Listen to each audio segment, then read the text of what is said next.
Every smile, every hug, every kiss, every touch, every person in my life that I care about and love. But wait, maybe I'm getting too emotional. That's exactly what they say you ain't supposed to do.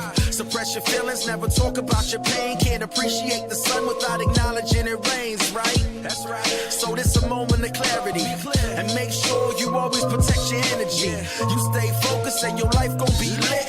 And you are now rocking with Celeste, the therapist. Let's go. Hi, beautiful people. So if you are watching me on a replay, thank you so much for watching me. I truly appreciate you. My name is Celeste. I'm a therapist from Boston. I come on, I talk to people that are doing things to empower the lives of others. And I do that by sharing their story. Ever since the pandemic started, I've been coming on video 5 days a week. So since March, I've had people on and sharing their stories.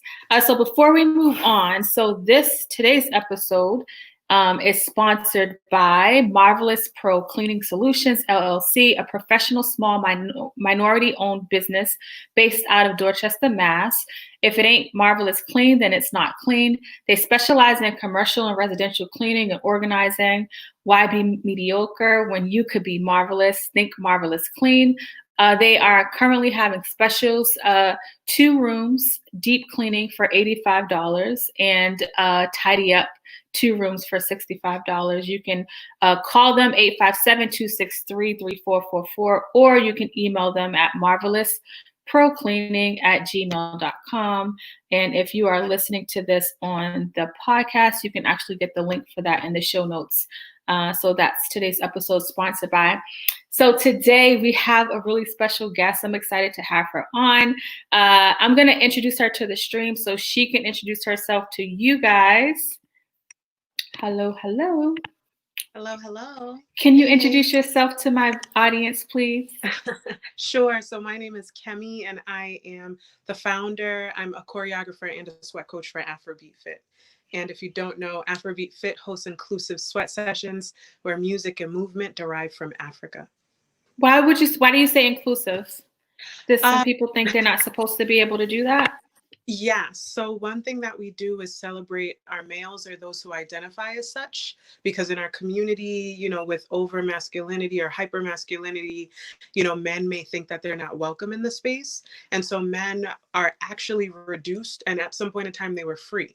And so we encouraged, the LGBT population, males, those who identify as such, to come and just be free to dance and heal. Nice. What part of Africa is it from, that your style of music? Sure. So we actually touch on different days. We study different countries. Nice. That's dope.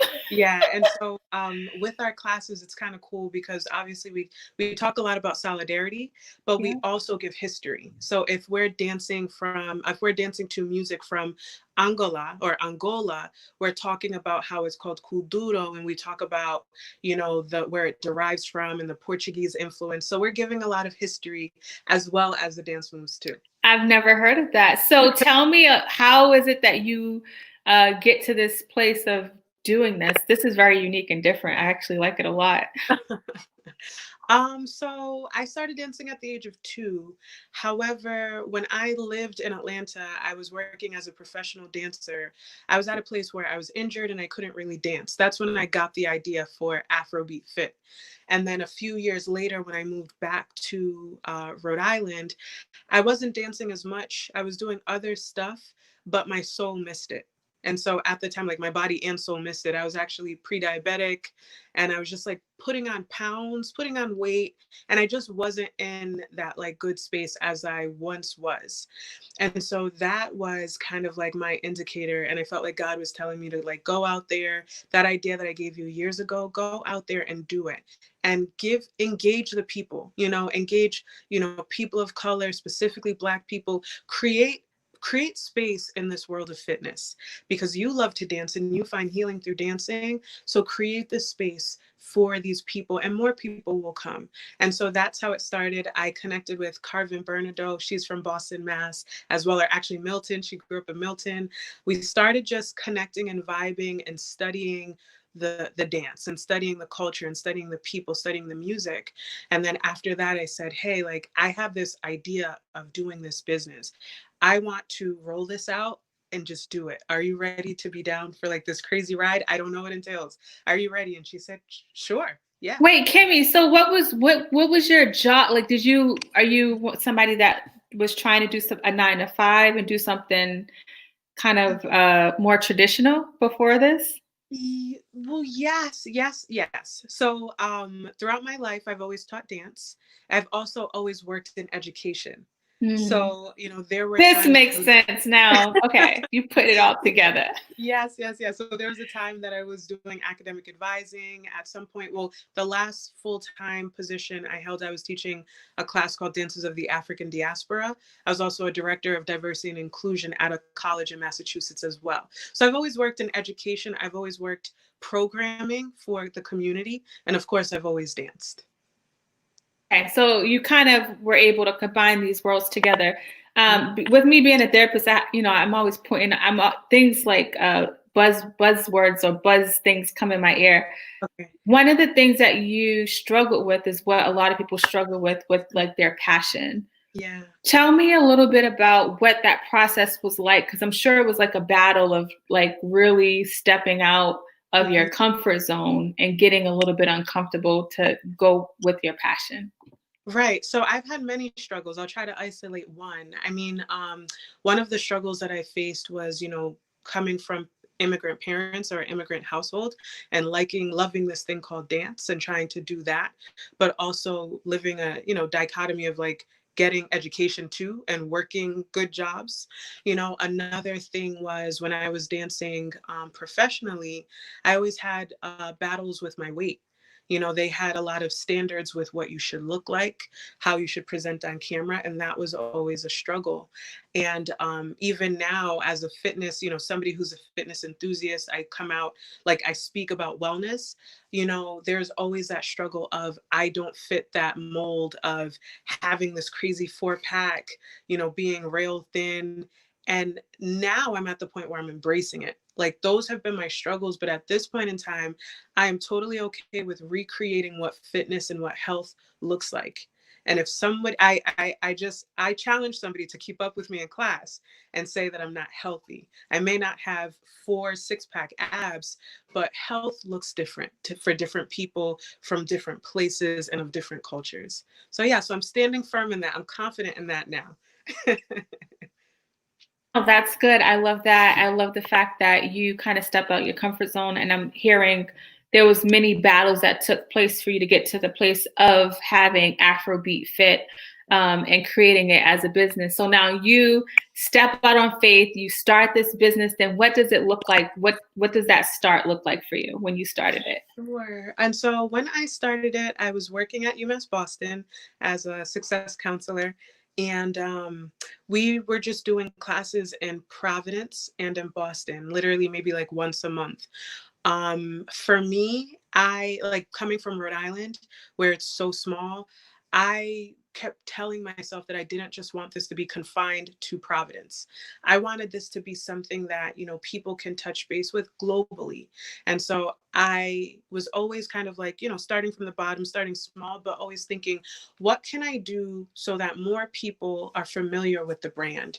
And so I did a lot of relationship building. You know, I attended conferences, I talked to people, I connected with people, I started building a tribe within the clients, within the people that attended class. And literally, I started creating that foundation of relationship. That's so dope. When you think about like your road to creating Afrobeat and how it started, how has that helped you being able to kind of step out on faith? How do you think that helps you?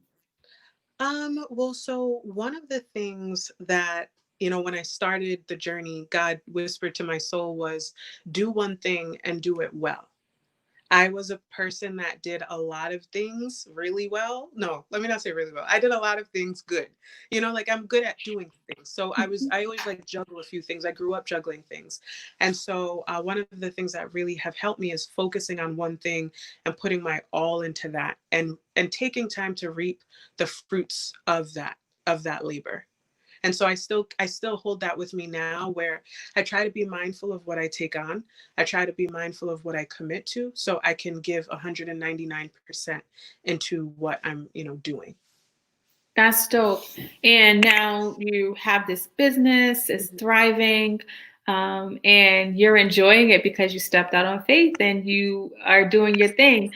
Now, like COVID and the pandemic happens, and your classes are in person, and you are building this tribe. Like, what is your thought process as this transition takes place for you and you're trying to figure out what does Afrobeat Fit look like now? Sure, that's a great question. So for me, I had already been thinking about virtual before the pandemic hit. It was really random. I don't know why, but I kept thinking like, how can we put this online? And so when everything happened, I kind of was already forward thinking about that. And so for me, my rationale is how can I heal the people in a time of chaos? And so I spent time thinking about that, but it was actually, let me tweak that. It was how can I heal myself in a time of chaos? And with that thought process, I started thinking about how can I share this with other people? So the first thing that I thought about was obviously programming all throughout the week, but I wanted to start with a stretch. So I told myself, like, Kemi, you cannot use this pandemic to go off to the side and like fall by the wayside, get depressed, and like, not stay on target and stay on task with health. So I started with these rise and stretches. So I was thinking every morning I could wake up and stretch, and I have to do it for the duration of our quarantine. And so with that, I have the idea to go live.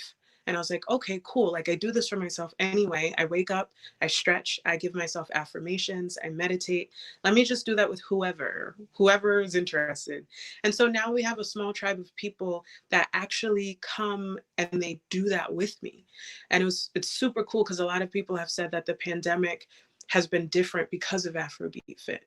And so besides that, we added in more classes revolving around choreography. We go live a lot with our suicide squats. That's something that we do in class. Now we do it on Tuesdays and Thursdays. We also had a pretty major event called Sweat Weekend that happened on National Fitness Day on May 2nd. And that was a fundraiser to raise funds for fitness professionals in need. And it was free. And we had over 500 people registered from across 27 countries across the world. Wow, that's so dope. Sorry, go ahead. It's okay. Thank you. And so, yeah, so again, for me, I was just thinking like, what can we do? What can I do with this thing that is like, I have this area of influence, right? What can I do with this thing to heal people? And so we've been doing it through our regular sweat sessions, our stretches every morning, Monday through Friday at 9:30 a.m. Eastern Standard Time, through our events, our big events that kind of come and go, and also through our suicide squats. And then we do also have an Afro dance class on Wednesday nights on live too. That's dope. Now, one of the reasons why I started this podcast is because I really, I'm a therapist. I grew up in Boston. I struggled with depression growing up. And I really wanted people to understand there's more than one way we can work on our healing. Yeah. You shared just now, like, Kemi, don't like go into the corner, like start stretching. For people that may not be familiar with like why is she talking about stretching and dancing as like a form of working on her mental health, can you talk a little bit about how it can be beneficial for people to even like move their body in the manner that you do? Of course. So for me, when I dance, I actually digest my food. So I've always had like colon issues, and so I find that when I dance, I'm able to digest my food better. I'm also able to turn off my thoughts and just get lost in like trusting myself and trusting, the people around me and feeling safe and enough in the space. In regards to stretching, we always start the stretch. Well, I remind people that, in this world, in our lives, we pour. We're cups and we pour into everybody else, but most of the time we're pouring from an empty cup. So what's important is investing in self through a stretch. So we start by grounding ourselves. And, grounding, I always remind the viewers to like close your eyes, trust me, but trust yourself and trust your body. I also encourage them to silence their thoughts I remind them that they're enough. I remind them that they're capable. I remind them that they're more than, their hindrances. They're more than their burdens. And so taking time to like ground yourself in those things really provide you with like a newness when you come out of it. So it's this weird form of like therapy or healing where you're able to just focus less on the problem at hand and focus more on something else that doesn't have like a standard, something else where you're able to just be you in that place unapologetically as you are without like judgment. That's good. So we have education in the dance group. We get to dance and we get these positive affirmations at the same time. That's so amazing. Why is that part, the affirmation piece that you're doing as people closing their eyes, why is that helpful for people? Yeah, I mean, I'll say why it's helpful for me. A lot of the stuff I do it because I need it.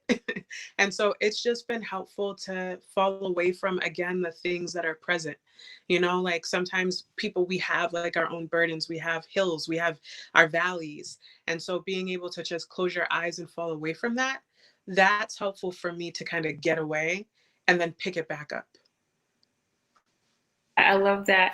Now, if somebody is listening to this and they would love to witness one of these classes, are you going to be doing it virtual even when the pandemic is over? How have you thought about that? Because all you need is a screen to connect with you now.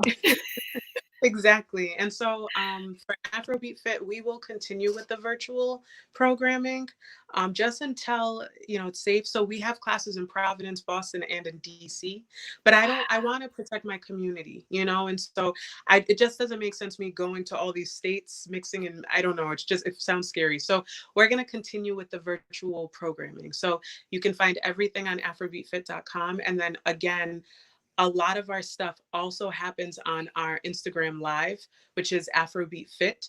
So we have our Rise and Stretches Monday through Friday at 9:30 a.m. Eastern Standard Time. We have Suicide Squats lunchtime on Tuesdays and Thursdays. And then we have our Afro dance class tutorial on Wednesday night at 7:15. And so we have calendars. We remind the people, if somebody wants to stay looped in, they can just leave their email on the website. And then we send out reminders every time something's happening.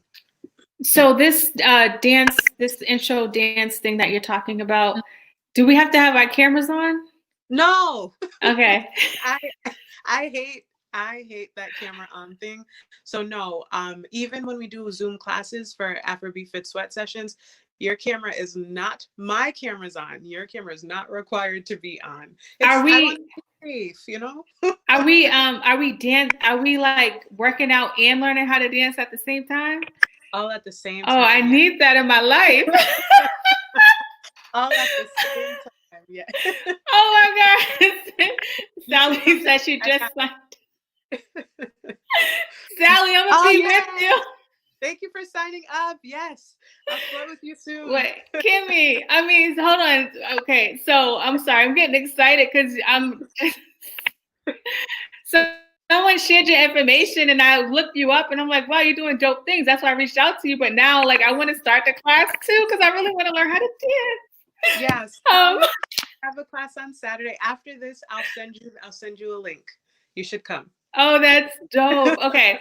And then you call them sweat sessions because that means we're gonna sweat.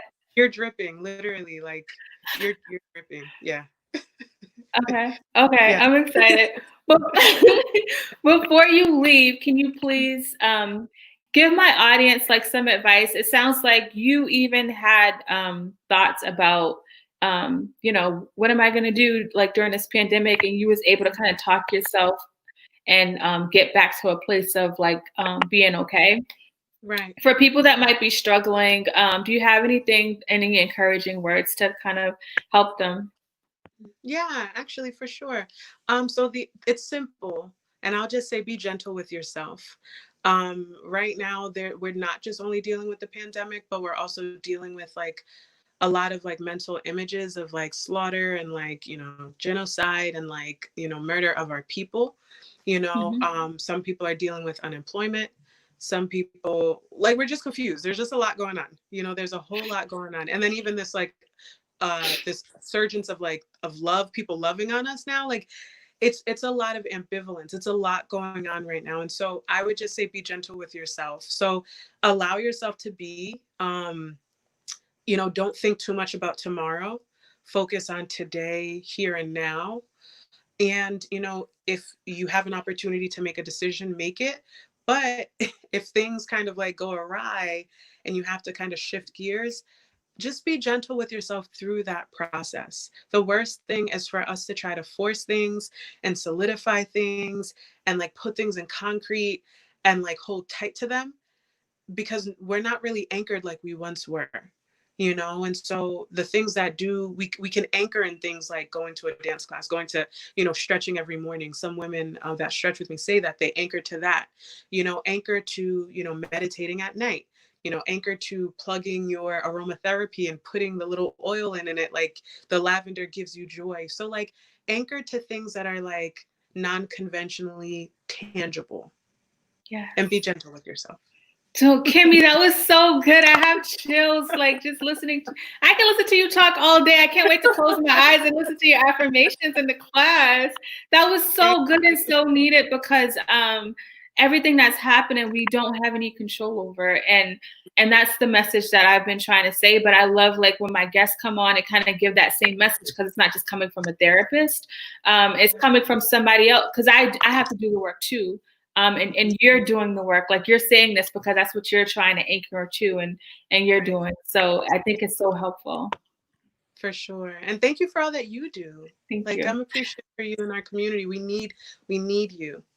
Thank you. Well, I'll be sweating with you Saturday. Yeah. With my camera off though. Yes, no, everyone, you can change the settings so cameras are off. The thing is we want people to like be in their house, like jam in and like, you know, like I don't need to see you.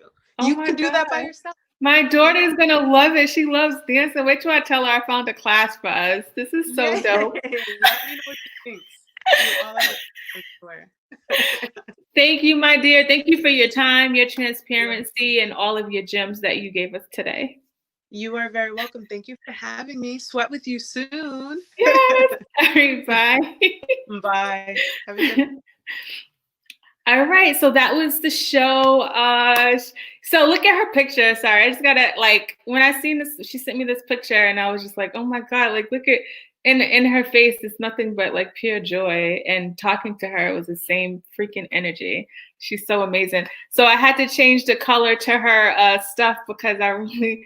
Her energy is just contagious. You feel it off of the computer screen, which is she got high energy. So make sure you follow her. She does free stretches in the morning. That is her service to what's happening now. So every morning, if you go to Afrobeat on Instagram, you can stretch with Kemi and have her presence. You just signed up too, Trafania. We're gonna be in there together, but you know my camera's gonna be off, girl. You can go there and then even look at her everything about what she does. I can tell it's intentional. The website is very vibrant, so I'm gonna do the class and rock out with y'all. Love y'all. We'll be back on tomorrow night talking to somebody else that's empowering other people. Don't forget, if you want to be on the show, have a show idea, like email me, info@celestetherapist.com. You guys can follow me on all social media platforms. Visit my website, celestetherapist.com. I'm literally everywhere and absolutely love, love, love. Can you put the link in the comments? Oh, the link to, I'll put the link to Afrobeat. I didn't think about that. I could definitely put that in the comments. So that we can all sweat together. I guess my crew, my audience we're gonna be in the class together. All right. Love you guys so much. I'll see you guys tomorrow. Don't forget, you can listen to this episode on the podcast. It'll be up tonight. You love dancing uncoordinated. That's why Trafania, Kemi's gonna get us together, girl. I have faith in her. I don't think she's gonna steer us wrong. She's going to get us together. We're going to be dancing right together. All right. I'll see you guys tomorrow. And until next time, I'll talk to you later. Every laugh, every smile, every hug, every kiss, every touch, every person in my life that I care about and love. But wait, maybe I'm getting too emotional. That's exactly what they say you ain't supposed to do. Suppress your feelings, never talk about your pain. Can't appreciate the sun without acknowledging it rains, right? That's right. So this a moment of clarity. And make sure you always protect your energy. You stay focused and your life gon' be lit. And you are now rocking with Celeste, the therapist. Let's go.